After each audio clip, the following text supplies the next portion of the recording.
un petit globe, il ne fait pas que représenter le monde. Il le filtre aussi.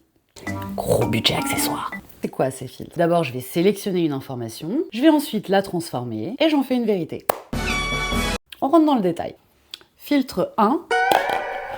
Sélection. Je sélectionne les informations autour de moi. Rien que dans cette pièce, si je devais prendre en compte l'intégralité de tout ce qui s'y trouve, ça serait juste impossible pour mon cerveau. Sélectionner une information, c'est aussi pouvoir se concentrer. Si je ramène ça dans ma communication, ce qui est intéressant, c'est de savoir sur quels éléments je pose mon attention. Ça marche super bien avec les compliments, ça. On peut en recevoir 10, mais si une personne a eu l'audace de dire quelque chose qui ne fonctionnait pas, eh bien peut-être que si je suis pas hyper en forme ce jour-là, je vais sélectionner uniquement ce qui n'allait pas. Le cerveau va à ce moment-là se concentrer sur ce qui fait écho à ma situation. Et donc ce que je vois, ce que j'ai sélectionné, je vais le transformer.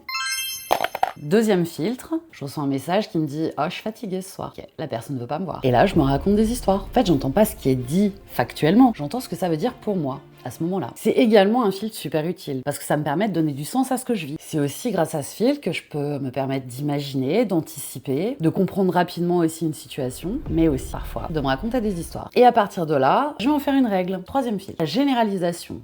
Je donne beaucoup de ma personne.